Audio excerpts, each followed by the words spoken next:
Buongiorno, buongiorno, ben ritrovati, buon venerdì, la prima edizione dei telegiornali di Antenna 3, tante le notizie di cronaca che vi forniremo in questa ora e mezza, poi ricordatevi è venerdì, quindi ci sarà il momento dedicato all'ambiente e alla sostenibilità con Andrea Ferrazzi a partire dalle 13, oggi un ospite speciale perché è un ospite che sarà collegata direttamente con il G7, il vertice dei grandi d'Europa e del mondo che è in corso in Puglia in questi giorni, e parleremo di ambiente proprio con questo ospite molto importante dal G7 dalle 13, quindi rimanete con noi.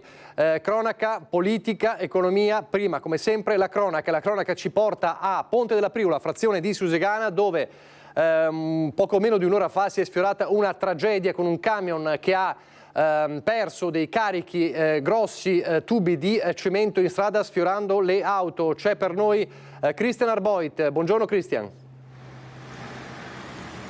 Buongiorno Nicola, buongiorno a te e a tutti i telespettatori di Antenna 3, anche da parte di Alberto Pivetta, che inquadra proprio in questo momento il buco che si è creato sull'asfalto. Cos'è successo questa mattina a Ponte della Priula? Siamo proprio nella rotatoria principale, uno degli snodi principali della Marca, un camion che trasportava dei blocchi di cemento, dei tubi di cemento, stava percorrendo la strada in direzione Conegliano quando ha perso tre tubi. Ha perso tre tubi che sono rotolati sull'asfalto, uno in particolare ha quasi sfiorato, anzi ha sfiorato una Smart condotta da una donna viva per miracolo, è il caso di dirlo, lo dicono un po' tutti. Fatto sta che è stata una mattinata di caos, sono intervenuti i vigili del fuoco, le forze dell'ordine, la polizia locale del Coneglianese guidata dal comandante Claudio Malamace. Qui con me Marco Favero del soccorso stradale cenedese. Avete utilizzato un autogru, sì, non è stata un'operazione facile? No, non molto facile perché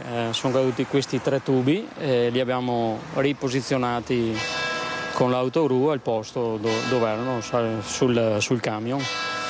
Ecco perché voi avete un autogru, sì, quindi intervenite in questi contesti di particolare difficoltà. Certo, che serve apposta per queste situazioni, anche per poi far defluire il traffico che era molto. Ecco, dicevamo, questa è la rotonda, una delle principali rotonde, uno dei principali snodi della Marca trevigiana, di sicuro del Coneglianese, quindi si sono formate delle code lunghissime. Enormi code e noi siamo stati abbastanza celeri per riuscire a farle defluire. Infatti ora a mezzogiorno, è già da mezz'oretta circa che la situazione è ritornata alla normalità. Grazie davvero a Marco Favero, e con Alberto Pivetta raggiungiamo dei testimoni oculari, dei testimoni che hanno assistito alla scena. Entriamo nel negozio di barberia di Andrea e Michele. Michele, buongiorno, siamo in diretta su Antenna 3, voi che cosa avete visto? Noi abbiamo visto abbiamo sentito un grosso rumore di acciaio, di ferro, di tubi che cadevano giù, e poi abbiamo visto, ci siamo affacciati alla porta e abbiamo visto il tubo che si fermava sulla povera Smart della signora, che non si è fatta male né niente, e per fortuna è andata bene, nessuno si è fatto male, e abbiamo sentito comunque un bel rumorino rispetto al solito, e per fortuna la signora e l'autista che è andato a vedere poi della signora se si è fatta male, e è andata bene così. Grazie Michele. Andrea, buongiorno. Ecco, anche lei ci conferma il tutto? Certo che sì. La cosa che è stata peggiore è la poveretta, la signora in macchina che si è vista il tubo arrivare. Voi avete parlato con questa signora? No, poi ci saranno state 20 persone col telefonino che riprendevano, dunque se vuoi avere la diretta ce l'hai lì, e qualcuno è andato a vedere la signora, dai. Comunque, insomma, sì. Subito la signora l'autista del camion è andato dalla signora, e anche la macchina che stava dietro. L'autista e la macchina che stava dietro sono andati subito dalla signora, ma lei è scesa con le sue gambe tranquillamente. Insomma. È stato un mezzo miracolo per certi versi. Sì, fortunatamente andava piano, il tubo quando è caduto proprio ha rotolato pianino e si è fermato sulla macchina. È stato un mezzo miracolo perché non è caduto sopra, però dai. E soprattutto che non ci fosse nessuno magari in bici o pedoni nella zona. Sì, in quell'occasione non potevano esserci, secondo me, perché occupava tutta la rotonda il camion. E poi il caos, ovviamente. Il caos è stato bellissimo, il caos, vedere tutta questa gente che fa le riprese col telefonino, eccezionale. Quello è uno degli aspetti, diciamo così, collegati un po' alla moda del momento. Sì, proprio bello.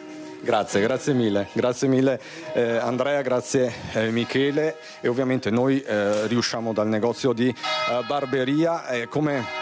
Come vedi Nicola, è stata veramente una tragedia sfiorata, si può anche sorridere e dobbiamo farlo, perché veramente poteva andare peggio. Anche la cronaca degli ultimi mesi ci ha raccontato di situazioni invece che hanno avuto un esito, un epilogo completamente diverso. Quindi quella è la rotonda, adesso liberata, il traffico a mezzogiorno ha ripreso a scorrere, a defluire nella sua appunto regolarità. Per il momento da Ponte della Priula è tutto. Con Alberto Pivetta, Nicola, ti restituisco la linea.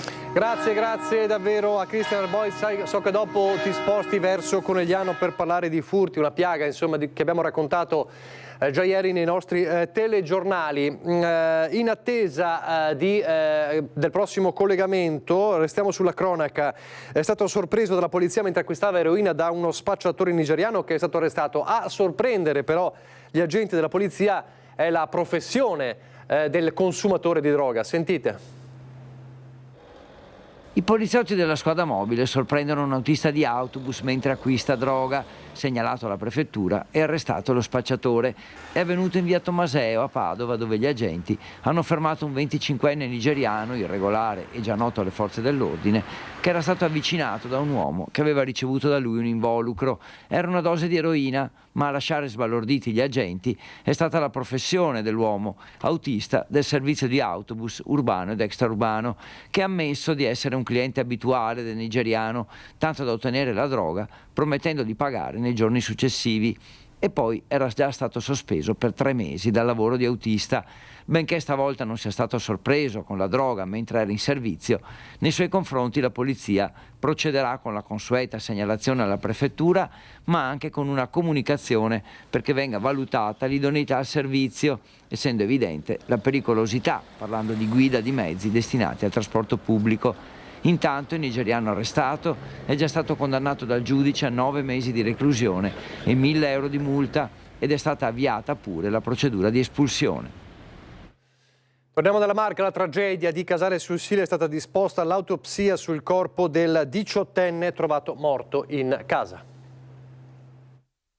Una morte improvvisa, avvolta per ora nel mistero. Filippo Simeonato, 18 anni, è stato trovato privo di vita dalla mamma rientrata a casa nel pomeriggio. Era disteso a terra nella sua camera con segni evidenti di un'intossicazione. Accanto c'erano alcune bottiglie di birra e farmaci che il giovane prendeva abitualmente. Il 18enne, infatti, con qualche problema di fragilità da tempo, era in cura con una terapia.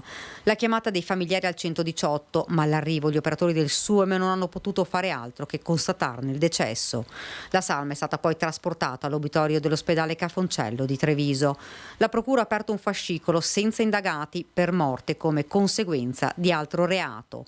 Questo per poter disporre l'esame autoptico che verrà eseguito nei prossimi giorni. Saranno effettuati anche tutti gli accertamenti tossicologici per cercare di dare delle risposte ad una morte per il momento inspiegabile.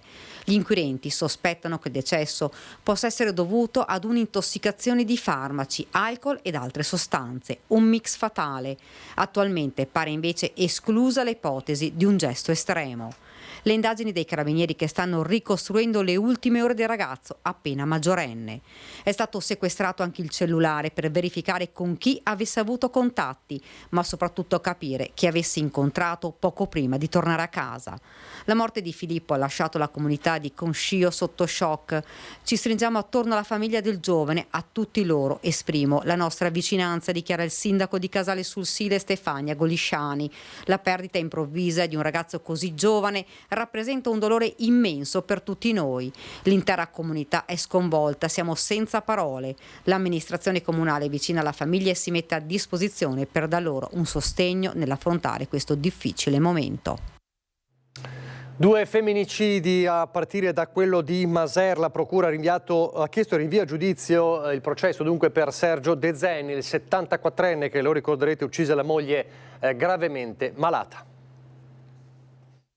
Un femminicidio che scosse la comunità. Sergio De Zen, il 24 settembre scorso, uccise a coltellate la moglie Manuela Bittante, 77 anni, gravemente malata. La donna, allettata dopo essere stata colpita da un ictus, era stata dimessa dall'ospedale pochi giorni prima. Una pressione ed una sofferenza per il marito incapace di gestire una situazione tanto delicata e difficile. Questa sarebbe la causa scatenante che avrebbe portato la mano del marito ad armarsi e colpire la moglie. L'uomo è stato accusato di omicidio volontario aggravato dalla minorata difesa e dal vincolo di parentela. Dal giorno del delitto si trova rinchiuso nel carcere di Treviso. Ora la procura ha chiesto per l'uomo il rinvio a giudizio. Si attende l'udienza preliminare che dovrebbe essere nel mese di luglio. La tragedia era avvenuta una domenica mattina. Dopo aver colpito la donna, il 74enne si era costituito dai carabinieri. Ho ucciso mia moglie, aveva detto ai militari. La donna però, colpita con un fendente al petto, era ancora in vita, morì poco dopo in ospedale per una forte emorragia. Secondo la difesa, l'anziano sarebbe stato esasperato dalla situazione clinica della donna e avrebbe deciso di porre fine alle sue sofferenze. Anche la perizia psichiatrica disposta dal giudice per le indagini preliminari Cristian Vettoruzzo avrebbe riscontrato una grande sofferenza per le gravi condizioni cliniche che l'ictus aveva causato alla moglie. Ora si attende l'udienza preliminare. E poi il processo per l'omicidio di Liliana, uccisa a Tombolo nel Padovano nel settembre scorso dal compagno. Sull'uomo è stata disposta la perizia psichiatrica. Sarà la perizia psichiatrica a stabilire la capacità di intendere e di volere al momento dell'omicidio di Youssef Moulay Mahid, il 49enne di origine marocchina, reo confesso dell'uccisione della compagna Liliana Coita nel loro appartamento di Tombolo. A stabilirlo la Corte d'Assise del Tribunale di Padova, che ha concesso 60 giorni di tempo all'incaricato per depositare la relazione e fissato la prossima udienza al 19 settembre. Era il 21 settembre dello scorso anno quando l'uomo soffocò la compagna con un cuscino a causa della gelosia per un presunto tradimento della donna nell'appartamento che condividevano in via Vittorio Veneto. Dopo aver vagato per tutta la mattina, il 49enne si era presentato alla caserma dei Carabinieri di Tombolo intorno alle 14 del giorno stesso, confessando il delitto. Stava per compiere l'ennesimo borseggio ai danni dei turisti. Le Fiamme Gialle di Venezia hanno arrestato una 22enne bosniaca ricercata. Durante i servizi quotidiani di controllo del territorio, i militari della Guardia di Finanza di Venezia hanno fermato 2 ragazze che stavano per derubare alcuni turisti. Sottoposte a un controllo, si è scoperto che nei confronti di una delle due, una 22enne di origine bosniaca, pendeva un ordine di carcerazione emesso nel 2021 dal Tribunale per i minorenni di Roma per una serie di furti aggravati commessi quando ancora non aveva compiuto 18 anni. A quel punto i finanzieri l'hanno arrestata e, vista l'età inferiore ai 25 anni, in relazione ai reati commessi prima di diventare maggiorenne, è stata accompagnata presso l'Istituto Penitenziario Minorile Femminile di Pontremoli. Le attività di contrasto anche al fenomeno dei borseggi delle Fiamme Gialle, insieme alle altre forze dell'ordine, continuano sia nel centro veneziano che in terraferma. E poi le cybertruffe sempre più frequenti. I carabinieri tornano ad appellarsi ai cittadini, in questo caso nella Marca trevigiana. Ciao mamma, ho perso il telefono. Potresti mandarmi 500 euro su questa carta così posso comprarne uno nuovo? Così cita uno dei tanti messaggi che continuano ad arrivare sui dispositivi cellulari dei cittadini, portandoli ad effettuare pagamenti di centinaia o addirittura migliaia di euro. Capita spesso di soggetti che vengono avvicinati mediante SMS che vengono inviati sul proprio cellulare, fingendosi il figlio o la figlia di queste vittime, indicando di aver perso il cellulare o di averlo smarrito. È il caso di un 70enne di paese che ha ricevuto un messaggio del figlio dicendo di aver cambiato numero di cellulare perché danneggiato o smarrito. Subito dopo erano indicati il nuovo numero e un link che ha portato la vittima ad effettuare 2 bonifici per un importo complessivo di 1.400 euro su una carta prepagata poi risultata inesistente. Il truffatore 35enne è stato identificato e denunciato dai carabinieri. Malviventi che puntano sul fattore sorpresa e sulla paura per fare leva sulle vittime. Tra le truffe più in voga quella della chiamata chiamata con il numero delle forze dell'ordine. Mediante appunto l'utilizzo di software specifici, sul display del telefonino della vittima compaiono numeri riferiti a comandi dell'arma, uffici di polizia, e quindi ingenerano ovviamente nella vittima la convinzione che l'interlocutore sia effettivamente chi dice di essere. Fenomeno in crescita che vede 6 persone denunciate in pochi giorni. Il caso più eclatante è quello ai danni di un 62enne di Valdobbiadene. Presunti operatori bancari si sono fatti accreditare mediante raggiri 13.900 euro tramite SMS e chiamate. Il conto dell'uomo è stato bloccato dopo la denuncia. L'appello del tenente colonnello Marco Turrini è quello di mantenere la massima allerta e fare pieno affidamento sulle forze dell'ordine. Nel dubbio, chiamare sempre le forze dell'ordine. Sì, per noi è fondamentale che vengano fatte le denunce, perché ci consentono appunto di monitorare il fenomeno, anche perché questi fenomeni molto spesso si muovono un po' a macchia di leopardo, quindi sapere che in una determinata porzione di territorio si sta verificando un certo tipo di truffe ci aiuta nell'attività di contrasto. Lasciamo per un attimo la cronaca, ci torniamo fra poco, andiamo a Venezia. Ci sono dei dati importanti sul contributo d'accesso, il ticket d'accesso che secondo il consigliere d'opposizione Giovanni Andrea Martini, che ha avuto accesso agli atti, non solo non ha diminuito il turismo ma addirittura lo ha aumentato. Dati che sono stati presentati poco fa a Venezia. Ha seguito per noi questa conferenza stampa Filippo Fois, che vedo collegato. Buongiorno Filippo, è un dato paradossale. Sì, buongiorno Nicola, buongiorno ai telespettatori di Antenna 3. Quelli che stiamo per darvi sono dei dati inediti, perché durante i report che venivano diffusi dal Comune durante i giorni in cui era in vigore il contributo d'accesso, dopo il primo giorno sostanzialmente è scomparso il numero di visitatori esentati dal pagamento del ticket, cioè visitatori giornalieri che continuavano a venire a Venezia semplicemente registrandosi sulla piattaforma, che era il dato più sensibile, poi possiamo dire, perché le esenzioni rappresentano almeno l'80% di chi arriva qui, visto che i giornalieri sono soprattutto veneti. Il consigliere di tutta la città insieme, Giovanni Andrea Martini, ha fatto un accesso agli atti e che cosa ha scoperto?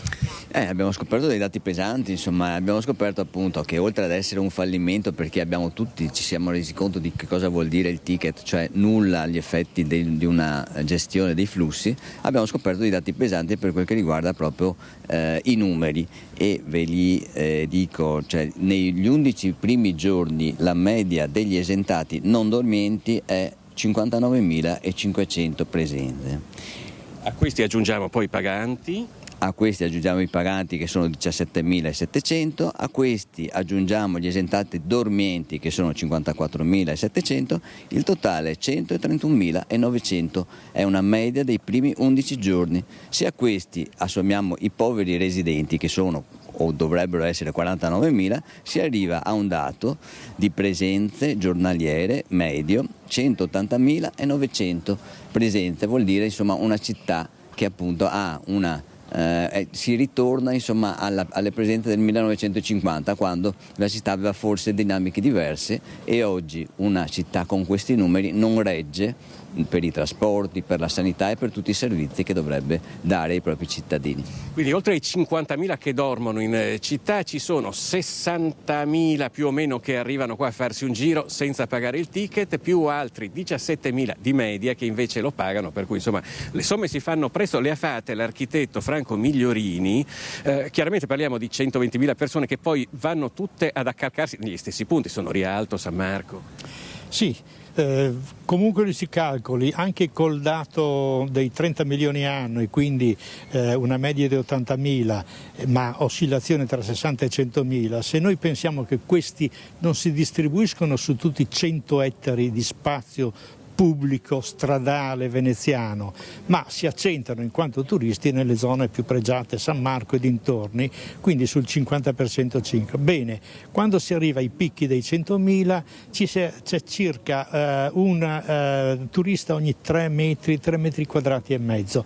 Nei punti di maggiore interesse anche uno per metro quadro. Ed è pericolosa anche comunque. E questa è una condizione che quando i picchi di massa che conosciamo, il carnevale, o altre situazioni si generano, non c'è nessuna sicurezza possibile in caso di un evento imprevisto pericoloso, gente che sta male, qualcosa che crolla, insomma un evento imprevisto come è successo a Torino al tempo della partita in cui qualcuno ha fatto scoppiare dei petardi per derubare la gente eccetera. In quell'occasione è stato un disastro. Sì. Qui non è ancora mai successo, ma chiunque delle forze dell'ordine a cui chiedete dirà attenzione, a quel livello lì non c'è sicurezza nessuna, non è garantito niente, quindi questi sovraffollamenti contengono una insicurezza al loro interno. Grazie all'architetto Franco Migliorini. E poi c'è un'ultima questione, Nicola, che volevamo raccontarvi, che è quella della privacy. Abbiamo visto che secondo questi dati che sono stati diffusi oggi il contributo d'accesso non ha ridotto la pressione turistica su Venezia. C'è però un altro contraccolpo. Noi sappiamo che non è ancora stata fatta nessuna multa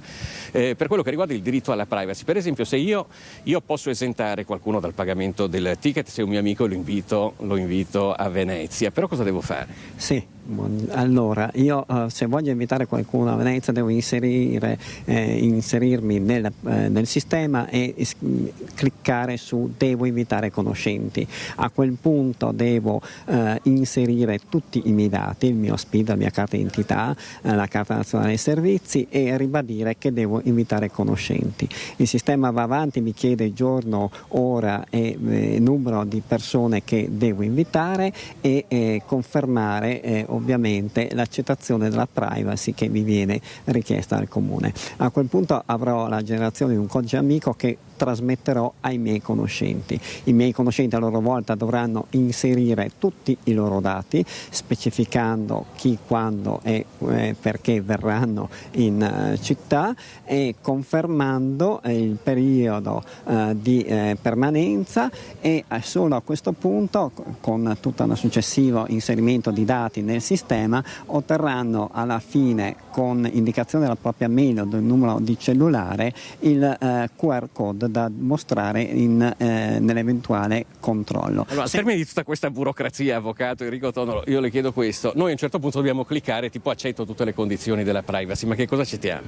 Accettiamo la possibilità che i nostri dati vengano ceduti a soggetti terzi, siano essi privati che pubblici, ed è una accettazione che è, come dire, un'imposizione del sistema, perché se io non accetto non posso procedere oltre. E infine ricordiamo anche una cosa: il contributo d'accesso termina alle 16:30, dalle 16:30 può entrare chi vuole, naturalmente fino alla mattina dopo alle 8:30. Con questo direi che per ora è tutto. Nicola, io ti restituirei la linea. Grazie a Filippo Fois. A proposito di Venezia, intanto è contro la rovescia per l'entrata in vigore dell'ordinanza che darà una stretta alla movida selvaggia. All'1 di notte i clienti che possono essere serviti sono solo e esclusivamente quei clienti che possono consumare all'interno del locale, perché c'è ancora spazio, perché ci sono posti a sedere, o nel plateatico, e quindi devono star seduti. L'ordinanza comunale antimovida che entrerà in vigore dal 21 giugno è stata ampliata con una nuova regola. La decisione arriva all'indomani del tavolo tecnico tra comune, polizia locale e i rappresentanti delle categorie interessate. Tutti d'accordo che dopo una certa ora i clienti non vadano in giro con i bicchieri in mano, sostando spesso e volentieri sotto le abitazioni con i rumori che ne conseguono. Se verranno prese con i bicchieri in mano fuori dalle aree, saranno multate le singole persone. Il gestore verrà multato se, arrivati all'1, continuerà a dar da bere alle persone quando il proprio locale è full, è pieno. Le aree dell'ordinanza sono quelle dello scorso anno sia per Mestre che per Venezia, con alcune aggiunte. L'area di Santi Apostoli, perché ha creato grossi problemi, crea problemi, quindi abbiamo aggiunto tutta un'area vasta nella zona di Campo Santi Apostoli. La musica terminerà alle 23 e fino alle 2 si potrà solo tenere in sottofondo. L'ordinanza resterà in vigore fino al 22 ottobre. Soddisfatti anche i comitati antimovida. Ognuno di loro ha fatto un piccolo passo indietro per cercare di trovare una linea comune. Sono veramente contento. Da Venezia a Vicenza, ma per cambiare argomento c'è ancora molta cronaca, la vedremo fra poco. Prima però i grandi eventi, perché Vicenza entra ufficialmente nel cammino che porterà al Giubileo di Monteberico nel 2026 per i 600 anni della prima apparizione della Vergine a Vicenza Pasino, un evento atteso e molto sentito dalla città. Oggi la firma dell'accordo per noi. Daniele Garbini in diretta, buongiorno Daniele. Buongiorno a te, buongiorno Nicola, a te e ai telespettatori. Sì, è proprio così, sono in compagnia con uno degli attori che sono dei protagonisti proprio mezz'ora fa, siamo nel santuario di Monteberico, alle mie spalle, con me è padre Carlo Rossato. Ecco, buongiorno intanto. Buongiorno a tutti voi che ci seguite per Antenna 3. Infatti è un evento importante perché comunque ora si tratta, ci spiegherà bene poi padre Carlo, di mettere a terra l'organizzazione. Oggi è un evento per cui c'è la parte importante ovviamente della fede, la componente religiosa per cui era presente padre Carlo e il vescovo Giuliano Brugnotto, ma c'è anche la parte civile. Parliamo proprio del presidente Luca Zà della Regione Veneto, il presidente della provincia Andrea Nardin e il sindaco Giacomo Possamai. Queste sono le parti che hanno formalizzato questo accordo, per cui ora si tratterà di organizzare, eccolo qui, proprio quello fa vedere il mio collega Simone Squarcina proprio in mano a uno dei firmatari. Ecco, questo documento sono questi 5 attori, queste 5 componenti, ognuno collaborerà allo stesso modo per riuscire per accogliere almeno 1 milione e oltre di pellegrini, vero padre? Sì, quanti saliranno su questo colle. La novità è che queste diverse realtà, dal territorio, la diocesi e via dicendo, credono in un cammino condiviso, partecipato, dove ognuno potrà offrire la propria parte, il proprio coinvolgimento. Tutto questo nella celebrazione dei 600 anni dalla prima apparizione, 1426-2026, un cammino condiviso, partecipato, punto di arrivo, punto di partenza quest'oggi, che ci proietta verso il 2026. Ricordiamo anche che inizierà questo anno giubilare vicentino proprio alla fine dell'anno giubilare invece romano, e proprio questo è il rilancio per cui Vicenza si candida comunque a dare continuità già a un anno importante, vero padre Carlo? Sono realtà che si intrecciano nella Chiesa, nel territorio, qui sul Colle, per aprire, vorrei dire, alla speranza le persone, la gente, e donare un nuovo inizio per tutti, perché il Signore è risorto, ha per ciascuno di noi un dono da offrire, che è dono di vita, di risurrezione, di pienezza e di bellezza. Ecco, in questo periodo anche significa preparazione e anche percorso. Non a caso si propone proprio la modalità dolce, si diceva, il camminare, proprio mettersi in cammino per giungere. Questo è anche un lavoro di preparazione importante, aspettando l'evento, vedo padre Carlo. Sì, il camminare, il peregrinare significa salire che è un cammino che dopo tutto si fa dentro di noi stessi per raggiungere quell'intimo e quella fonte dove veramente il Signore si fa trovare con i suoi doni di guarigione, di liberazione, di speranza per tutti. Ecco.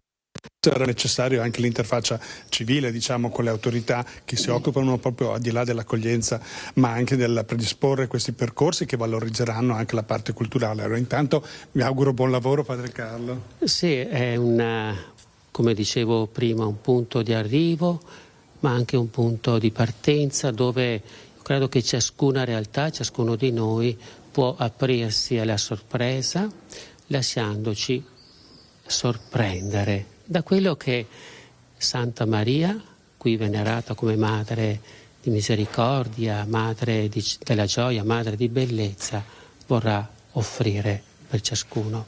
Ecco, allora, Nicola, grazie. Da queste parole proprio dal santuario noi restituiamo la linea allo studio. Grazie a Daniele Garbin. Dalla Madonna di Monteberico al Santo, la straordinaria giornata di ieri raccontata nella lunga diretta di Rete Veneta. Insieme a Sant'Antonio, dall'alba al tramonto, dalle 5:30 orario di apertura della Basilica fino al momento della sua chiusura. Sono arrivate decine e decine di fedeli, molti come sapete a piedi, e quindi ora si stanno recando all'interno della Basilica per la celebrazione della prima Santa Messa. Possiamo raggiungere Padre Antonio, rettore della Basilica di Sant'Antonio. Buongiorno, buona festa. Buona festa a voi e a tutti coloro che ci seguono dalle loro case. Buona giornata. Oggi c'è un messaggio speciale per questa giornata di festa, tra l'altro. Oggi è un giorno bellissimo, lunghissimo, ci auguriamo che davvero Sant'Antonio ci accolga nel suo abbraccio come un uomo che ci annuncia e ci regala il dono della pace. Dalle 6 fino alle 21, tutti esauriti gli 800 posti a sedere nella Basilica del Santo durante le messe, continua il pellegrinaggio alla tomba con il gesto del pellegrino, la mano posata sul marmo, che diventa un modo per essere quasi fisicamente vicini al frate santo, intercessore presso Dio. Si prega per la pace in famiglia, nel mondo. Al Santo dei Miracoli si chiedono grazie, si portano intenzioni. I devoti con il giglio, con una candela in mano, a volte semplicemente passano a salutarlo. 40.000 pellegrini dall'inizio della tredicina, 4.000 passaggi alla Cappella delle Reliquie nella sola giornata del Santo. Una giornata che Rete Veneta ha trascorso con voi in diretta, seguita da 350.000 persone solo in televisione. Durante la tredicina accese 15.000 candele virtuali, 8.000 solo il 13 giugno attraverso il sito 13giugno.org. Raggiunti attraverso i social del Messaggero quasi 900.000 persone in ogni parte del mondo. Una giornata straordinaria di fede e devozione resa visibile dalla solenne processione lungo le vie di Padova e al tramonto la chiusura del portone. Appuntamento al 13 giugno dell'anno prossimo, anche se sappiamo che Sant'Antonio in realtà non ci abbandona mai. Con le porte della Basilica rimangono sempre aperte, possiamo sempre venire qui a affidare al nostro amico Sant'Antonio ogni preghiera e ogni motivo di ringraziamento. E allora all'anno prossimo, sapendo che Sant'Antonio comunque è sempre con noi ogni giorno e ci insegna con i piccoli gesti a portare la pace ogni giorno nelle nostre vite. Grazie Padre Antonio. Grazie a voi, buonanotte. Buonanotte, all'anno prossimo. Così si concludeva la lunga diretta dei nostri straordinari colleghi che hanno seguito la festa per tutta la giornata di ieri. Un momento importantissimo, un momento suggestivo, la processione. Ora la banda eseguirà Symbolum 77, tu sei la Abbiamo mia ascoltato vita. una serie di preghiere, di litanie, di invocazioni e anche questa preghiera ultima che è stata proclamata, tratta dai sermoni di Sant'Antonio. È il commento di Fra Andrea Vaona ad accompagnare durante la diretta di Rete Veneta di TV12 dall'alba al tramonto il momento più atteso e partecipato, la processione di Sant'Antonio lungo le vie della città. Dal sagrato della Basilica le associazioni, i frati del Santo, i devoti imboccano le strade di Padova che gli rendono omaggio, da via del Santo a via Luca Belludi, le stesse che frate Antonio percorreva per predicare e incontrare la sua gente. Un applauso accoglie l'uscita dalla Basilica della Reliquia del Mento, portata a spalla dai macellai militi dell'Immacolata.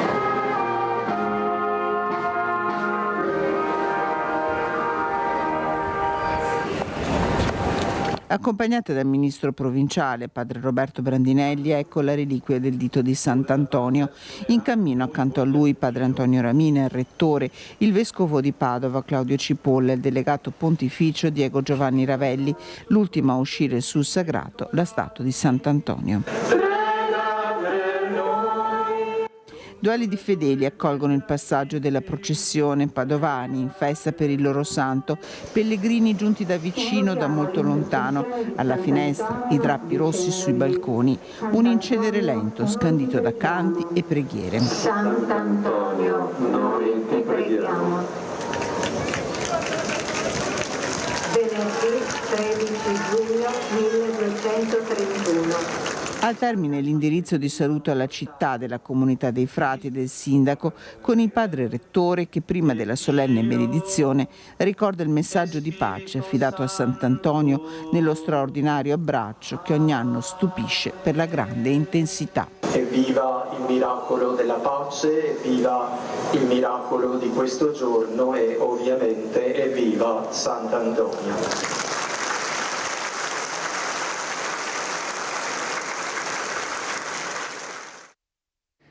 Una lunga diretta seguita da Media Nord-Est, come sarà seguita da Media Nord-Est un altro grande evento che oggi apre ufficialmente, la Dunata Triveneta degli Alpini a Bibione. Lucio Zanato in quel di Bibione. Buongiorno Lucio. Buongiorno Nicola, buongiorno ai telespettatori di Antenna 3. Sì, siamo a Bibione, siamo in Piazza Fontana, una delle piazze, anzi la piazza principale per questo sfilamento che domenica mattina partirà da Piazzale Zenit. Come vedete, preparazione praticamente ultimata, mancano un po' di transenne, pochissime cose. L'unica cosa che ti posso dire è che gli alpini sono arrivati, ma approfittando della giornata non di pioggia, contrariamente a ieri, sono andati al mare e quindi al mare non ci si porta il cappello da alpino evidentemente. Vedremo quasi sicuramente questa sera, perché poi c'è, diciamo così, il passaggio. Nel frattempo oggi pomeriggio ci sarà l'apertura delle mostre vicino al Palazzo della Municipalità, e delle mostre con anche la presenza dei giovani dei campi scuola, e poi naturalmente ci sarà una serie di manifestazioni questa sera che rievocheranno la Grande Guerra. Poi domani mattina invece alle 11 sarà l'evento che noi seguiremo, il primo evento che seguiremo in diretta, la celebrazione della Santa Messa a Cesarolo, qui vicino, presieduta dal vescovo di Pordenone. Però vi faccio rivedere il servizio che abbiamo montato ieri, proprio perché l'atmosfera c'è, ma è ovviamente verso il pomeriggio sera, quando si smette i panni dei bagnanti e si indossano quelli veramente degli alpini. Il servizio poi linea allo studio. Sono dei fiocchi tricolori, il primo segno della pacifica invasione degli alpini a Bibione. È il raduno delle penne nere dalle Alpi a quota zero, che sta richiamando in riva all'Adriatico gli alpini del nord-est. Alcune pattuglie sono già operative da giorni e oggi stanno ultimando mostre, stand dei campi scuola e mettendo a punto tutte le attività collaterali allo sfilamento della domenica mattina. Quanti alpini sono già attivi? Qua saremmo stati una cinquantina stamattina. E invece quanti vi aspettate arrivino in questi 3 giorni? Io spero che arrivino più di 10.000. Bandiere tricolori in tutta la città, in particolare lungo Viale Aurora, dove le penne nere sfileranno dalle 10 di domenica. È la prima volta per Bibione. Per voi, per il vostro gruppo, cosa significa questo raduno? È una soddisfazione, insomma, mettere in piedi una manifestazione del genere. Insomma, qui da noi non c'è mai stata, ospitare tutti questi alpini è una bella cosa. Insomma. Oltretutto dimostrare che gli alpini stanno bene anche a quota zero. Assolutamente sì. Bibione è arrivato dopo le guerre, però insomma l'entroterra del nostro comune di storia ne ha passata, insomma, sia la prima che la seconda guerra mondiale, quindi insomma qualcosa da raccontare abbiamo. 3 giorni per un raduno che seguiremo con servizi nei telegiornali, ma anche con le dirette dei maggiori eventi, come la messa alpina di sabato mattina o i cori e le fanfare del sabato sera, ma soprattutto con lo sfilamento che racconteremo sin dalle 7:30 di domenica mattina. A confermare come Antenna 3 sia la televisione degli alpini. Quindi appuntamento domani intanto alle 11, la messa, poi alla sera i cori e le fanfare, domenica dalle 7:30 del mattino già in diretta per raccontare lo sfilamento delle penne nere a Bibione. Adesso pubblicità, poi di nuovo in diretta.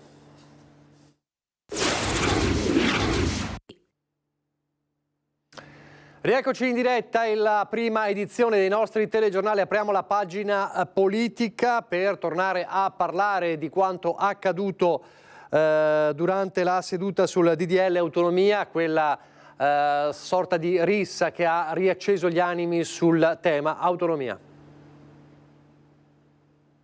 Non è stata una bagarre, non è stata una rissa. C'è stata una vera e propria aggressione squadrista ieri alla Camera, perpetrata da alcuni deputati della maggioranza contro i deputati della minoranza che stavano cercando di consegnare simbolicamente un tricolore al ministro Calderoli.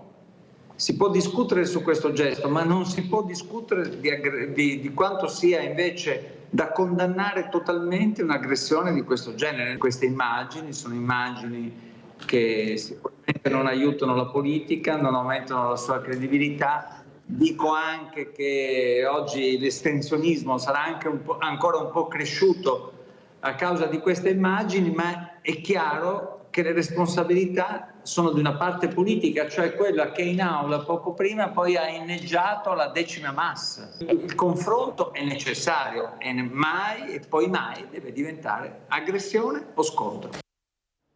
Così il segretario veneto del Partito Democratico Andrea Martella, il senatore Andrea Martella. La condanna della violenza arriva anche in queste ore dal governatore del Veneto Luca Zaia, che però dice sull'autonomia ci sono anche attacchi in malafede, e poi parla anche dei malumori interni alla Lega dopo il voto. Sentite.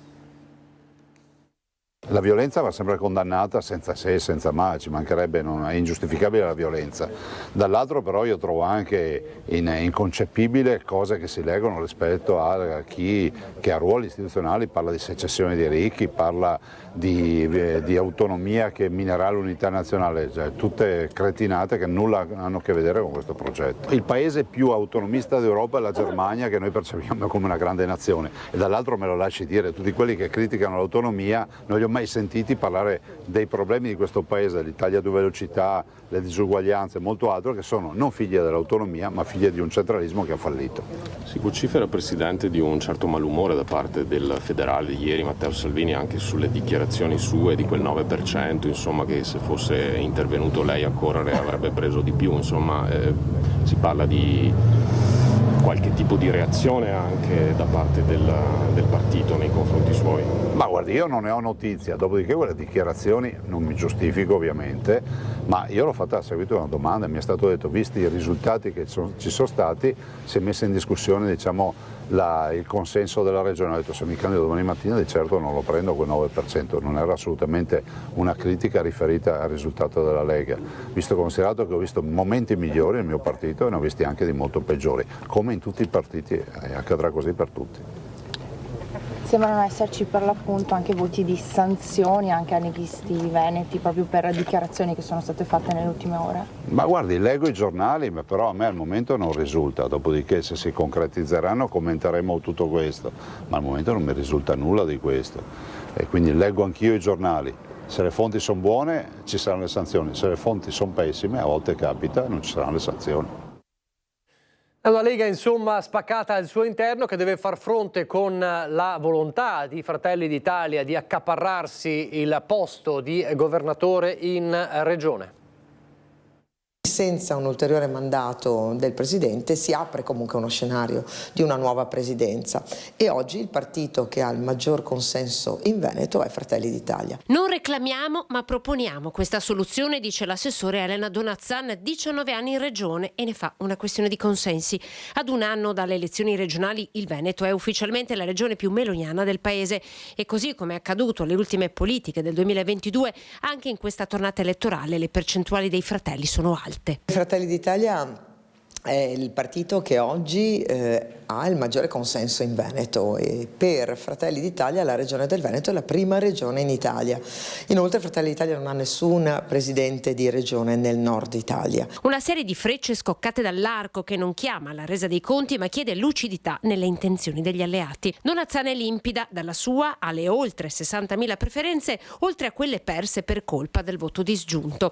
Si dice per questo pronta a lasciare l'Europa se richiamata per una campagna elettorale in regione. Potrei avere un profilo legato alle competenze, certamente, le metto a disposizione dei veneti, del mio partito e della coalizione.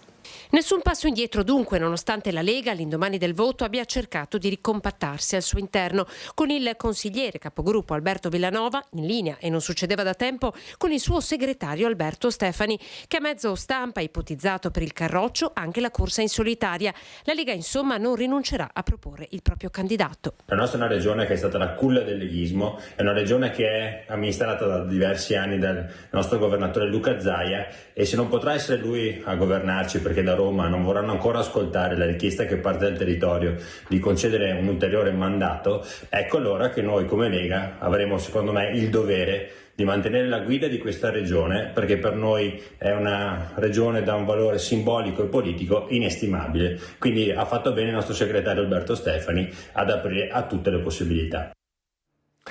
Intanto sul fronte amministrativo il capitolo elezioni a Preganziol non sembra affatto chiuso. Le forze di centrodestra sono infatti pronte a fare ricorso per la corretta ripartizione dei seggi. La coalizione a sostegno del candidato sindaco Gianni Cestaro chiede infatti l'applicazione del testo unico enti locali, che non prevedrebbe l'attribuzione del premio di maggioranza alla sindaca Elena Stocco, perché le liste di centrodestra complessivamente hanno ottenuto oltre il 50% dei voti validi. Da un lato quindi Elena Stocco ha ottenuto 204 voti in più rispetto a Cestaro, dall'altra le liste a lui collegate hanno superato la metà delle preferenze.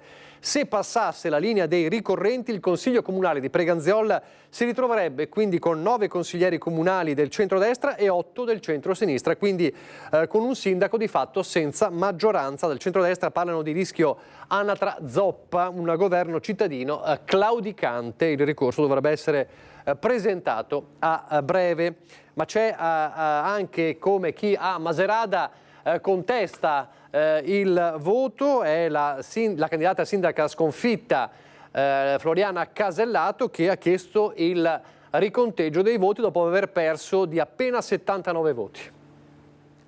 È arrivata questa mattina un'unica comunicazione della prefettura con cui il viceprefetto incaricato chiedeva al nostro segretario comunale di assicurare che tutti i 10 segretari delle 10 sezioni elettorali fossero in possesso dei requisiti di legge per poter espletare la loro funzione. Tutti i 10 segretari sono in possesso dei requisiti previsti. Occhi puntati sulle elezioni a Maserada sul Piave. Dopo la chiusura di una campagna elettorale definita da entrambe le parti pesante e non senza colpi bassi, è la candidata sconfitta per un pugno di voti, 79, Floriana Casellato, a chiedere il riconteggio delle schede, denunciando alcune anomalie. Richiesta formalizzata in prefettura all'indomani del verdetto. Intanto credo che sia un po' anomalo, no? Che un genitore candidato faccia fare il segretario al proprio figlio. Presidente di seggio, il figlio del sindaco eletto Lamberto Marini. Non vi è a mia conoscenza nessuna norma di legge che vieta che mio figlio possa fare il segretario in un seggio. Tra l'altro aggiungo, se può essere utile per qualcuno, che non è che mio figlio ha fatto il segretario perché lo voleva fare, non si trovava un segretario per quel seggio. Poi il nodo delle matite comuni usate al posto di quelle copiative. Le matite per votare devono essere le matite copiative, che poi vengono conservate in cassaforte, sono una busta con i sigilli, c'è tutta una procedura. Ho fatto anch'io il presidente di seggio. Si sono immediatamente accorti al seggio che stavano distribuendo la matita sbagliata, l'hanno ovviamente sostituita e questo è stato verbalizzato. Denuncia Casellato anche il fatto che i seggi siano stati aperti anche prima del consentito con la rimozione dei sigilli, senza la presenza degli scrutatori e dei rappresentanti di lista. Un dato su cui la richiesta formale presentata alla prefettura punta a fare luce. Anche se l'esito non cambia, le regole vanno rispettate. Marini è stato eletto sindaco con 2.334 voti, il 50,86% di preferenze, mentre Floriana Casellato si è fermata a 2.255 voti, 90 le schede bianche, 77 quelle nulle. E poi volti nuovi sindaci, ad esempio in altopiano, volti nuovi che scalzano, volti storici dei comuni dell'altopiano. Andiamo a Gallio dalla nostra Vanessa Banzato. Con il 45-43% di preferenze, Marinella Sambugaro è la nuova sindaca di Gallio. Marinella Sambugaro, intanto vogliamo capire un po' qual è stato secondo lei l'ingrediente principale che ha portato a questa vittoria. Allora, buongiorno a tutti. Secondo me l'ingrediente è stata la semplicità. Io non avevo mai fatto il sindaco, mi ero interessata poco di politica, però ultimamente avevo studiato un po' per queste elezioni, mi ero preparata. L'unica cosa che noi abbiamo promesso, abbiamo garantito, più che promesso, è la semplicità e la quotidianità, in modo che le persone possano vivere meglio ed essere più serene e più felici. Lei intende niente promesse, grandi promesse, ma essere molto più concreti, molto più pragmatici anche. Certo, anche perché la burocrazia comunale, la macchina burocratica è lunga e quindi si fa fatica a riportare le cose, i pensieri in azioni, ed è questo. In 5 anni si può fare, ma si può far poco, bisogna sempre progettare a lungo termine. Quindi noi abbiamo fatto le promesse che solo possiamo mantenere. Fare promesse che non si possono mantenere per noi era illogico. Senta, qual è adesso il primo passo che si farà e su quale strada si intende proseguire? Allora, il primo passo è stato incontrare, e lo faremo la prossima settimana, tutti i dipendenti, perché noi siamo convinti che se lavori bene con i dipendenti la macchina burocratica del comune va avanti, se si instaura quel rapporto di fiducia e collaborazione con tutto, ma deve essere un rapporto di fiducia e collaborazione sia tra amministrazione e dipendenti, ma anche tra dipendenti e amministrazione. Certo. E ci vuole il suo tempo, quindi questo lo abbiamo fatto fino adesso passando per ufficio, però faremo una riunione insieme. Poi collaboreremo con tutte le associazioni e con tutti gli enti, con i commercianti, con i negozi e con la popolazione, perché noi abbiamo intenzione di aprire tutto. Il prossimo consiglio che faremo lo faremo anche in streaming proprio per coinvolgere tutta la popolazione. Quindi abbiamo sentito parole d'ordine semplicità, parola d'ordine concretezza e parola d'ordine coinvolgimento dell'intera popolazione di Gallio. Grazie a Vanessa Banzato. E poi ci sono i comuni che vanno al ballottaggio. Sono 16 comuni in Veneto che tra il 23 e il 24 di giugno andranno al ballottaggio. Tra questi c'è Rubano nel Padovano, dove è già tempo di apparentamento. Abbiamo deciso di fare un accordo per provare davvero a cambiare Rubano.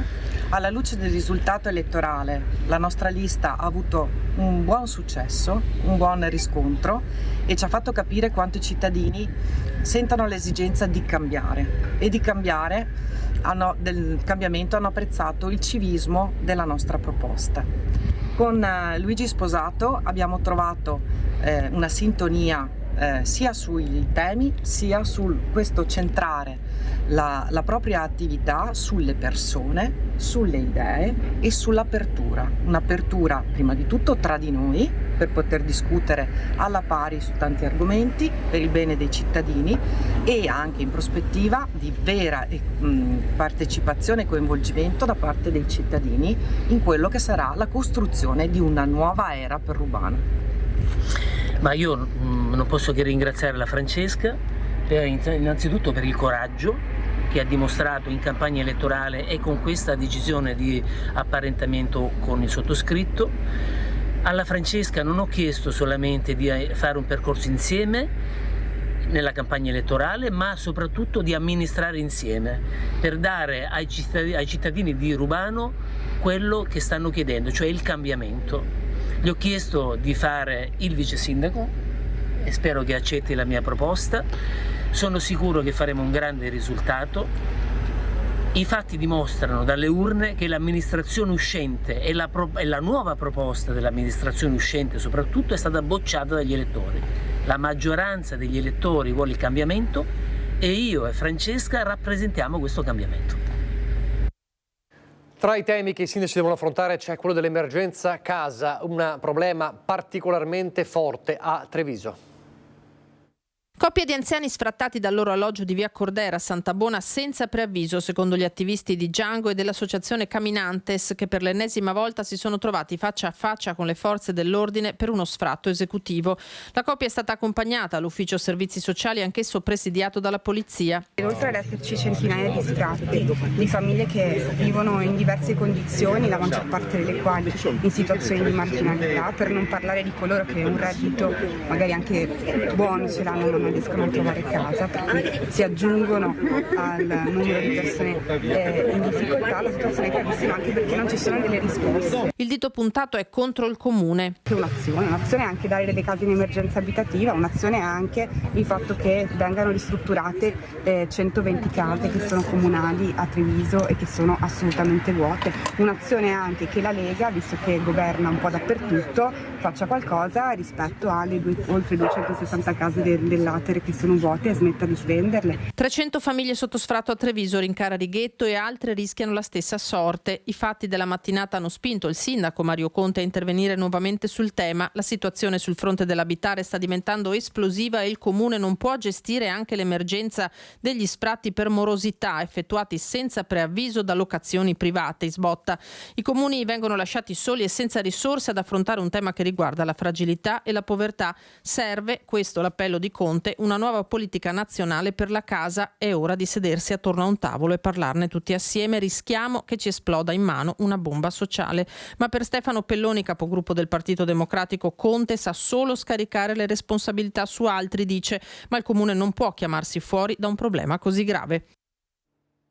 Adesso pochi istanti di pubblicità, poi come sempre, come ogni venerdì, l'appuntamento con i dialoghi sulla sostenibilità. Ci collegheremo con il G7 in Puglia per parlare con la responsabile energia e clima del WWF. Con noi come sempre ci sarà Andrea Ferrazzi.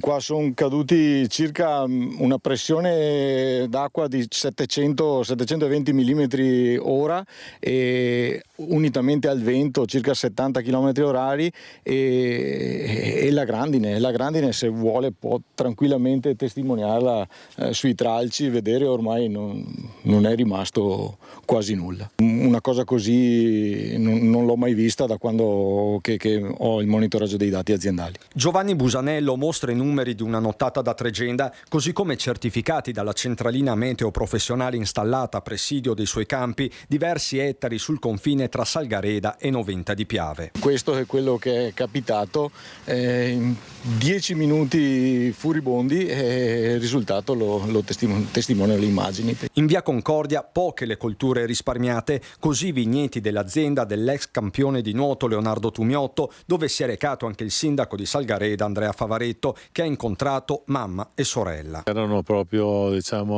disperate perché lavorare tanto e poi trovarsi con almeno il 50-60% del raccolto danneggiato.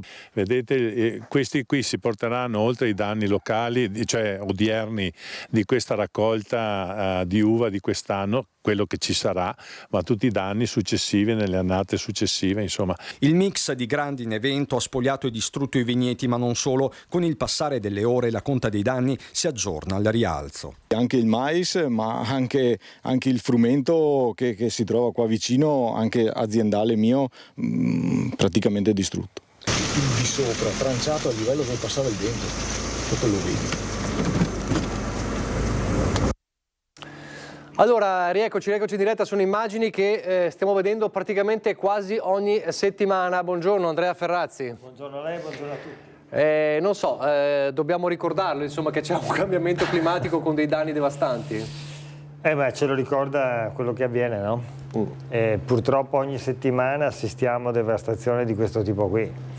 È un dato drammatico che mette tutti in uno stato di agitazione, irrequietezza, ma soprattutto a coloro che poi ne hanno un ritorno di questo tipo, una devastazione economica, è chiaro che lo vivono sulla loro pelle e quindi diventano particolarmente sensibili. Allora oggi noi parliamo di cambiamenti climatici, energia e clima perché è un tema di cui si discute in questi giorni al G7 che si svolge in Puglia, si sta svolgendo in Puglia in questi giorni tra i grandi della terra. Allora dovremmo avere in collegamento, anche se sappiamo che il collegamento ha qualche problema per questioni di linea, però con Maria Grazia Midulla, che è responsabile clima ed energia di WWF Italia, perché c'è il WWF Italia al G7. Vediamo se c'è, chiedo alla regia, non ancora, comunque ci collegheremo fra poco. Allora, intanto, perché c'è il WWF al G7? Perché è una questione la questione dell'ambiente e del clima è una delle questioni, forse la questione più importante a livello planetario. E quindi anche in questo G7 verrà discussa in maniera approfondita. Devo dire che in realtà c'è già stato il G7, perché sappiamo che il G7 questo è l'evento conclusivo al quale partecipano il capo di Stato e il capo di governo delle 7 economie, diciamo, che fa parte appunto di questo club esclusivo, che peraltro sta un po' alla volta vedendo erodersi il proprio potere anche economico nei confronti, ne abbiamo già discusso parecchie volte anche in questa trasmissione, di altri paesi, il sud globale, la Cina e via dicendo. E questo evento finale è stato appunto organizzato attraverso una serie di eventi preparatori e certamente quello più importante per quanto riguarda il clima, l'energia e l'ambiente è stato l'evento che si è svolto a Torino dal 29 di aprile al 30 di aprile, nel quale si sono incontrati i ministri dell'energia, dell'ambiente e del cambiamento climatico di questi 7 paesi. E hanno deciso delle cose importanti e di ogni evidenza però che la ratifica finale all'interno del G7 e soprattutto poi l'impegno che deve seguire le parole e i documenti, su questo bisogna stargli dietro e quindi il WWF lì anche, immagino, attraverso la responsabile del clima per supervisionare che questo avvenga e fare anche le proprie proposte. Quindi quello di Torino è stato un accordo preparatorio che deve portare però a qualcosa di concreto? Sì, in realtà a Torino sono già stati sottoscritti degli impegni vincolanti per i 7 paesi. È evidente però che poi l'evento finale, quello in corso in questi 3 giorni in Puglia, deve di fatto decidere quanto impegno ci mettono i singoli paesi per raggiungere quegli obiettivi. Allora io ho visto nel preview Maria Grazia Bidulla, vediamo se c'è, la salutiamo. Buongiorno. Salve a tutti. Allora, sono in una posizione molto pericolosa, quindi... Cerchiamo di tenerla più possibile in linea. Allora, Maria Grazia Bidulla, come sta andando intanto al G7, dal vostro punto di vista ovviamente? Ma io prima di tutto devo dire che la società civile è ospitata nel Media Center, vale a dire è ospitata a 70 km dal vertice. Voi sapete che ieri si è parlato di clima e di Africa. Nel pomeriggio c'è stata anche una sessione con molti uomini d'affari e anche una donna e in questa sessione molti hanno dato lezioni sull'Africa. Peccato che la società civile, che conosce l'Africa benissimo da tantissimo tempo, non è stata minimamente invitata. Forse dovevano parlare d'affari, però francamente io credo che i leader del G7 non possano scindere il business dalle grandi emergenze, le grandi necessità dell'umanità. Farlo è sbagliato. Ecco, quindi c'è questa mancanza di collegamento con la società civile anche lì, anche nell'evento che state seguendo? Non c'è stata del tutto questa mancanza di collegamento, devo essere onesta. Cioè, noi abbiamo fatto un summit del C7 dove è venuta la Sherpa del C7 a confrontarsi, è stata molto a lungo ed è stata molto disponibile, però nello stesso tempo poi nello stato dei fatti, quando parlano diciamo i grandi, la società civile non viene coinvolta, vengono coinvolte soltanto le aziende. Se siamo arrivati a questo punto è proprio perché secondo me il mondo del produttivo, o meglio del mondo produttivo, le aziende in particolare, hanno perso il senso del bene del comune, del bene collettivo. Non si vede più il collegamento tra quello che si fa per guadagnare e quello che si fa per tutti, per vivere meglio e per vivere in modo giusto. Cosa si aspetta? Cosa vi aspettate da questo G7? Noi ci aspettiamo una riproposizione di quanto raggiunto a Venaria dai ministri dell'ambiente e dell'energia, e allora fu riconfermata l'impegno ad avere e a perseguire la limitazione del riscaldamento globale a 1,5 gradi, e contemporaneamente si disse che si cominciava con il carbone, però il carbone non è sufficiente, cioè eliminare dai combustibili fossili soltanto il carbone, che già si sta eliminando da solo anche per ragioni economiche, non è sufficiente. Bisogna fare molto di più, bisogna darsi delle tappe precise per eliminare gas e petrolio. Possiamo farlo, dobbiamo tornare alla candela, non è così, tutti sanno che noi abbiamo una grandissima opportunità anche economica con le fonti rinnovabili e con diciamo supportate dallo storage, cioè dagli accumuli di energia. Abbiamo un'alternativa presente e che attualmente sta volando dal punto di vista economico e anche una grande opportunità economica, dobbiamo farlo con molta più decisione. Poi ci vuole coerenza interna, nel senso che dopo aver messo in piedi degli obiettivi, dopo aver messo in piedi un percorso, occorre far sì che questo percorso venga seguito, perché la cosa che sta distanziando sempre di più le persone dalla politica è proprio questa, il fatto che purtroppo alle parole e alle dichiarazioni non seguono i fatti. Allora Ferrazzi, il tema dei cambiamenti climatici è legato spesso ai danni, l'abbiamo visto, che continuamente sono conseguenza degli eventi improvvisi, ma c'è un altro elemento molto sentito dalla popolazione, che è il legame tra i cambiamenti climatici e quindi alla lotta poi ai cambiamenti climatici e le malattie. È così? No, purtroppo è esattamente così. C'è una crescita esponenziale anche nei nostri territori di malattie che storicamente erano tropicali. E non c'è dubbio alcuno che l'Europa sta diventando un territorio, diciamo, di focolai autoctoni di malattie tropicali, ma questo lo dicono gli studiosi, lo dicono gli scienziati. Abbiamo qui discusso qualche settimana fa con un grande responsabile, diciamo, di un'associazione di medici a livello internazionale proprio delle malattie respiratorie, per esempio, a causa dell'inquinamento, in particolare nella pianura padana. Ma lo dice anche l'Organizzazione Mondiale della Sanità, è stata pubblicata da poco all'interno di una grande rivista internazionale, il Journal of Global Health, proprio uno studio dedicato in cui dimostra in maniera drammatica che stanno aumentando le malattie respiratorie, gli infarti, le nascite premature, e dice l'Organizzazione Mondiale per la Sanità sono tutti rischi che vengono sottovalutati. Guardi, nel mio comune, il comune di Venezia, è stata la scorsa settimana, e c'era l'allarme dengue, mi spiego, e quindi c'era il bisogno di una sanificazione di un ampio territorio, mi pare di ricordare al Lido, ma non sono certo. Ma anche la zika, la malaria si sta evolvendo. E perché succede? Perché appunto il cambiamento climatico fa sì che i nostri territori diventino territori purtroppo fecondi per tutte queste specie animali e a volte anche vegetali, con una trasformazione appunto radicale della qualità della vita, con una trasformazione radicale della nostra salute umana.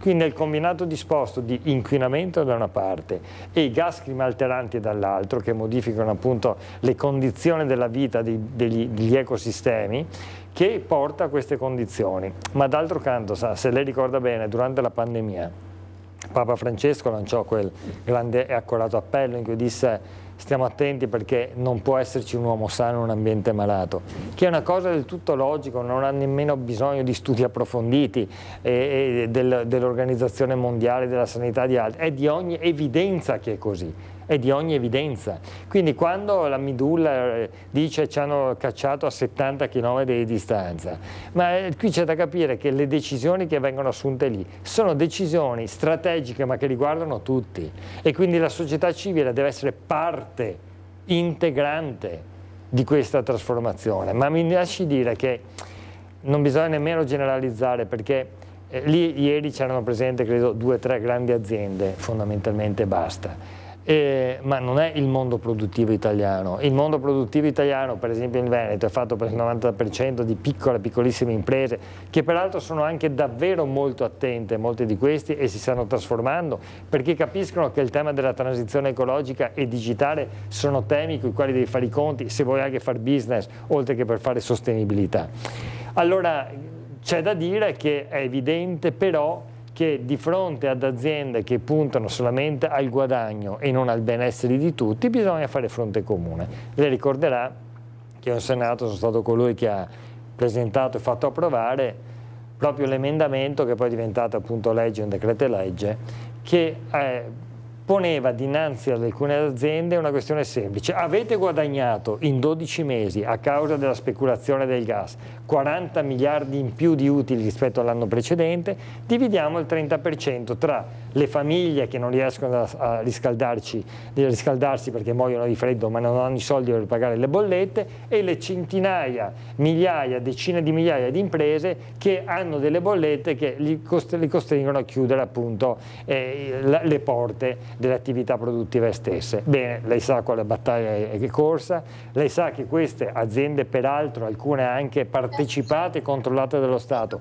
hanno fatto ricorso contro lo Stato, contro il governo, e sa che dei 10 miliardi che pensavamo di portare a casa per i cittadini siamo riusciti a portarne a casa 1,5. Ecco, questa è la rappresentazione, per non parlare di quello che diceva Amidulla. In Africa c'è tutta una realtà di base, di ONG, di sviluppo solidale, che è della società civile, che sono quelli che davvero stanno facendo la ricchezza e lo sviluppo dell'Africa. Non coinvolgere nelle decisioni è semplicemente miope. Ecco, Amidulla, peraltro il ritorno del pericolo malaria era proprio in Puglia, primi allarmi erano proprio in Puglia. Le chiedo questo, il tema delle malattie che cambiano insieme al clima è un tema che viene affrontato? Si ha percezione di questa cosa? Scusate, ma qui non so perché le cuffie non stanno funzionando e i colleghi sono molto imbiperiti con me. Ecco. Quindi vi rendo edotti di questo, quindi temo che dovremmo chiudere rapidamente. Allora, per cui, le chiedo questo. Però, sì. No, ho sentito la domanda e sicuramente la questione è molto importante. Io volevo dire che ha ragione Ferrazzi quando dice che non tutte le aziende sono uguali e anche le aziende presenti ieri non erano tutte uguali. Certamente in un momento in cui noi dobbiamo abbandonare i combustibili fossili, il fatto di invitare un'azienda di combustibili fossili non è stata una grandissima pensata, secondo me, anche perché il piano Mattei o è sui fossili o è su altro, le due cose non possono stare insieme. Rispetto alla domanda che mi faceva, la questione salute e clima è veramente quella che mi fa tremare. Nel recente report dell'Agenzia Ambientale Europea si parla dell'impatto del clima su in vari settori, e per quel che riguarda la salute ci sono delle possibilità che si arrivi a situazioni catastrofiche non solo nel lungo periodo ma anche nel medio periodo. Voi capite benissimo che questo deve allarmare i decisori politici, pensando soprattutto a tutte le possibilità che ci sono. Pensiamo soltanto che il nostro corpo, il corpo umano, non è fatto per le temperature che si stanno verificando dai 40 ai 50 gradi. Noi non siamo fatti per questo, e questo direttamente uccide, non solo indirettamente. Le faccio le ultime due domande se posso. Ce la facciamo? Rapidamente, allora, perché sennò mi immola. Allora, la prima, ha parlato di Africa. Come viene vista l'Africa dal G7 da questo punto di vista? Io penso che ancora il rapporto con l'Africa sia comunque un rapporto di strumentale. Noi dobbiamo avere un rapporto con l'Africa che non è un rapporto strumentale, ma è un rapporto paritario, e senz'altro dobbiamo dare un aiuto laddove tutti questi paesi, forse escluso il Sudafrica, ma insomma quasi tutti i paesi africani non hanno nessun peso sulla crisi climatica, non l'hanno provocata in nessun modo, ma ne sono fortemente vittime. E dell'Africa si vedono però le grandi prospettive, non solo per il gas e i combustibili fossili, ma anche per le altre materie prime. Questa sarà una cosa però da affrontare effettivamente, come dice Giorgia Meloni, non in modo neocoloniale, ma dalle parole ai fatti ce n'è molto. Ultimissima domanda, lei ha parlato delle alternative, no, al carbone e al combustibile fossile, le rinnovabili. C'è anche un altro tema, quello del nucleare. Se ne sta parlando al G7 del nucleare? Il fatto che si parli di nucleare al G7 è veramente bizzarro, perché il nucleare, a mio modo di vedere, è alla stessa situazione in cui era 20-30 anni fa, quando ci fu o 10 anni fa, 10-15 anni fa, quando ci fu Fukushima. Si parla di tecnologie che non sono disponibili. Gli scienziati ci dicono che dobbiamo tagliare le emissioni rapidamente e sicuramente molto prima di ogni nuovo sviluppo, sia sulla fusione, che è al di là da venire, sia sugli small modular reactors. Facevo l'esempio ieri, mi sembra un po' come se noi fossimo in una conferenza dove si parla di trasporti e si dice no, ma fermiamo tutto perché dobbiamo aspettare il teletrasporto. Non si possono affrontare le cose così. È stata chiarissima, la battuta è molto chiara. Allora grazie davvero a Maria Grazia Medulla per essere stata con noi, buon lavoro al G7. Grazie, arrivederci. Grazie. Allora, è davvero così? Cioè, come dice questo esempio paradossale, Ferrazzi? Ma dipende, no? Bisogna capirci. Il nucleare esiste già, ma esiste da un sacco di tempo, da un sacco di decenni. Esiste il nucleare da fissione, cioè una bomba atomica, diciamo, rallentata. Questa, cioè, si spacca l'atomo e dalla frattura, dalla rottura dell'atomo, del nucleo dell'atomo, ci sprigiona questa energia straordinaria. Benissimo. Pericolosa, l'abbiamo già visto, Fukushima, l'abbiamo visto Chernobyl, e poi c'è tutta la questione degli scarti, no, di questa attività, quindi tutta la questione degli scarti radioattivi, delle scorie e via dicendo. Bene.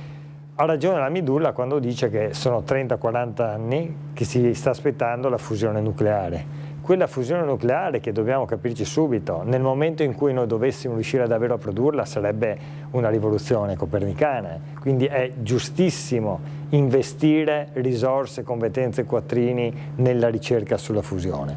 E l'Italia in alcuni progetti c'è in alcuni progetti a livello europeo, c'è in progetti per esempio negli Stati Uniti di svariate specie, c'è con istituzioni che sono pubbliche, c'è con imprese private, ed è giusto che questo ci sia. Il problema è sulla fissione, perché vede, è duplice. Primo, oggi si parla di reattori di nuova generazione, non esistono, e qui la Medulla ha ragione. Se si vuole fare una centrale nucleare, bisogna fare la centrale nucleare come quelle che esistono, e quelle che esistono costano dai 10 ai 15 miliardi di euro e hanno tempi di costruzione che sono pluriennali. Quindi è di tutta evidenza che anche se il nostro paese dovesse decidere di progettare il nucleare, deve costruire quelle centrali nucleari, che sono quelle storiche con dei problemi di cui abbiamo accennato, e sono centrali nucleari che costano l'ira di Dio e che soprattutto in un paese che già non ce l'ha sono diseconomiche, perché contemporaneamente il G7 e l'Unione Europea hanno deciso che entro il 2050 bisogna superare qualsiasi attività e andare totalmente, diciamo, verso le rinnovabili. Quindi è chiaro che da qui a lì non ci arrivi.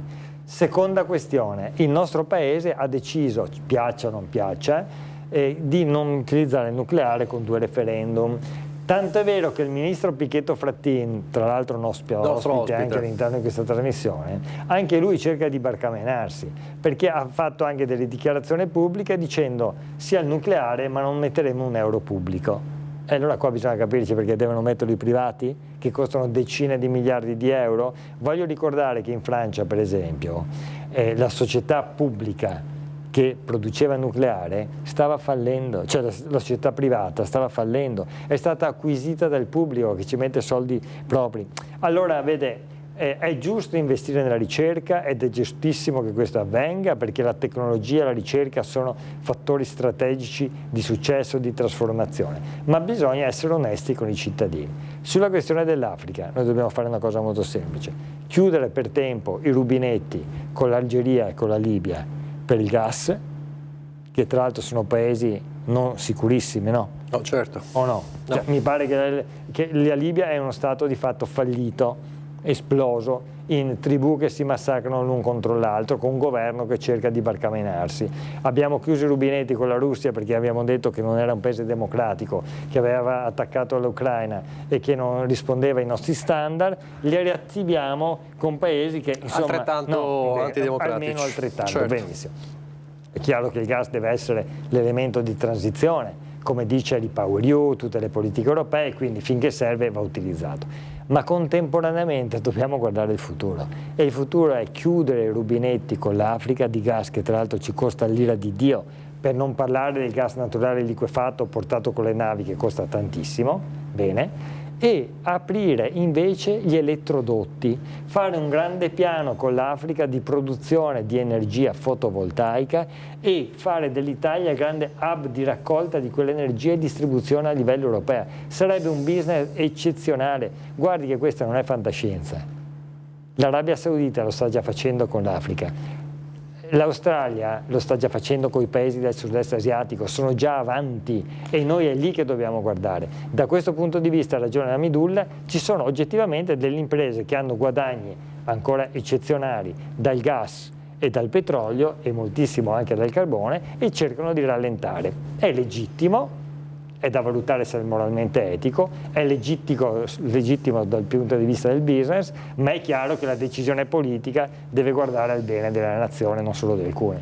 Guardate che quando Ferrazzi dice che ci costa tantissimo, significa che vi costa tantissimo quello che pagate in bolletta, quindi ricordatevelo sempre. Allora, c'è un'ultima cosa che voglio chiedere. Sì, anche quella elettrica. Anche quella elettrica, perché abbiamo già dimostrato qui che la stragrande maggioranza dell'energia elettrica la produciamo in Italia bruciando il gas. Quindi non sono cose lontane a voi, sono cose molto vicine, le vedete ogni giorno, ogni mese, quando vi arriva la bolletta. Allora, c'è un'altra cosa importante, c'è una parola chiave tra le tante parole per la lotta al cambiamento climatico, c'è perché si può cambiare, si può ridurre, ma bisogna ripristinare ripristinare l'ecosistema urbano, altrimenti non si scappa da qui. E in questo senso torniamo a parlare di una cosa, cioè una modifica della Costituzione. Sappiamo quanto è difficile farlo. Ferrazzi ci è riuscito. La modifica dell'articolo 9 in particolare della Costituzione, che peraltro è stato citato, adesso ce lo dirà proprio Ferrazzi, dalla Corte Costituzionale in una sentenza. Allora, torniamo a quell'elemento, quelle parole in grassetto che vedete sono le parole che hanno portato valore aggiunto alla Costituzione. Ferrazzi. Questa è stata, diciamo, la cosa che mi ha dato più soddisfazione da senatore, cioè essere riusciti nel gruppo dei 9 a scrivere, a fare l'accordo politico e a trasformare quell'accordo in legge costituzionale. Sì, è importante perché la tutela dell'ambiente, la biodiversità e gli ecosistemi è l'interesse delle future generazioni e anche la tutela degli animali.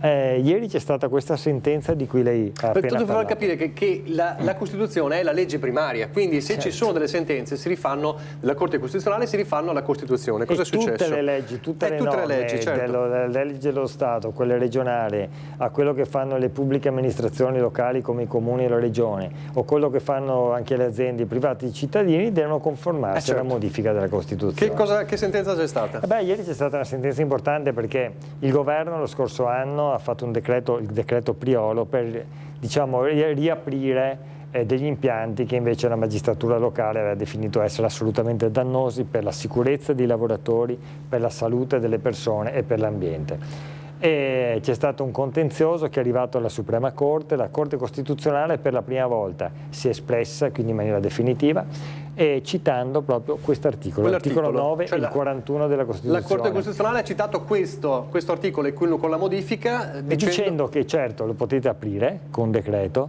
ma solo per il tempo necessario a riportare quegli impianti alla conformità rispetto alla salute dei cittadini, della sicurezza dei lavoratori e alla qualità della vita dell'ambiente, altrimenti non potete andare oltre. E quindi ha definito un tempo massimo, cioè non ci possono essere alibi, è ora di finirla dei investimenti che sulla pelle dei lavoratori e dei cittadini appunto guadagnano l'ira di Dio e fregandosene delle ricadute. È una sentenza naturalmente della Corte, quindi al massimo livello, è una sentenza che varrà per tutto il territorio nazionale. Capite bene qual è l'importanza della politica allora su questi temi. Ferrazzi, la prossima settimana è l'ultimo appuntamento e faremo un resumé. Cosa diremo? Beh, abbiamo fatto un bel percorso quest'anno, perché 10 puntate le abbiamo tenute sulle parole, no? Della sostenibilità, raccontando cose molto interessanti, credo. E poi questa è la 34esima puntata di dialogo in cui abbiamo avuto oggettivamente dei personaggi straordinari, uomini e donne che con competenza hanno raccontato il loro punto di vista. Peraltro abbiamo raccolto persone con visione anche molto diversificate, come è giusto che sia, è un dialogo veramente pubblico. E quindi la prossima settimana racconteremo in sintesi cosa è avvenuto in questo percorso e poi ci daremo appuntamento a una nuova edizione di Tutto Nuovo Innovativa per il prossimo settembre. Allora, appuntamento da non perdere anche per la prossima settimana. Grazie davvero Andrea Ferrazzi e come sempre buon lavoro. Vi lascio come sempre al documentario e poi al film. Arrivederci.